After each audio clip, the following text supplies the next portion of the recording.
Here's a simple step-by-step guide to turn off Google's location tracking on your phone or computer. First, open any browser and go to myactivity.google.com. Sign in with your Google account if needed. This is where Google stores all your activity, including your location history.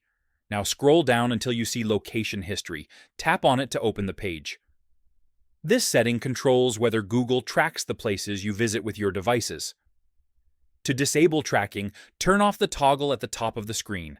A confirmation window will appear. Tap Pause.